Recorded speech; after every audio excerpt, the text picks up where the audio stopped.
साल 738 ईस्वी। पश्चिम से आई अरब सेनाएं, जो सिंध और मुल्तान पर कब्जा कर चुकी थीं, अब राजस्थान की ओर बढ़ रही थीं। उनका उद्देश्य था भारत को अपने अधीन करना, लेकिन वे यह नहीं जानते थे कि इस पवित्र भूमि का रक्षक जीवित था, बप्पा रावल। गोहिल वंश में जन्मे बप्पा रावल बचपन से ही निर्भीक और पराक्रमी थे। एक संत ने भविष्यवाणी की थी, यह बालक एक दिन मेवाड़ का महान शासक बनेगा और भारत की रक्षा करेगा। अरब सेनापति जुनैद अल बल्खी और तामिम इब्न जर्रा के नेतृत्व में दुश्मन की सेना राजस्थान में प्रवेश कर चुकी थी। कई छोटे राज्य हार चुके थे, लेकिन बप्पा रावल ने हार नहीं मानी। उन्होंने सभी राजाओं को एकजुट कर एक महायुद्ध की तैयारी की। 738 ईस्वी राजस्थान की भूमि पर इतिहास का सबसे बड़ा युद्ध प्रारंभ हुआ।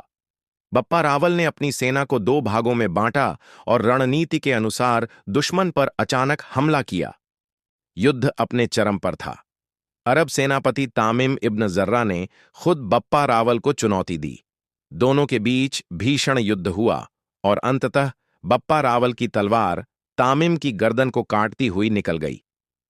अरबों के सेनापति के मारे जाने के बाद उनकी सेना में भय और अराजकता फैल गई। वे राजस्थान और गुजरात से पीछे हटने पर मजबूर हो गए। बप्पा रावल ने भारत की भूमि को विदेशी आक्रमण से मुक्त करा दिया। इस विजय के बाद बप्पा रावल ने चित्तौड़गढ़ पर अपना आधिपत्य स्थापित किया और वहीं से मेवाड़ राज्य की नींव रखी। उनका शासन न्याय और समृद्धि से भरा था और आगे चलकर यही राज्य राजपूतों की वीरता का प्रतीक बना।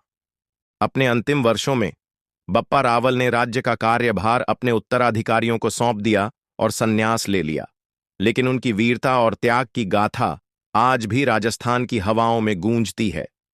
बप्पा रावल एक योद्धा, एक संरक्षक और एक युग पुरुष।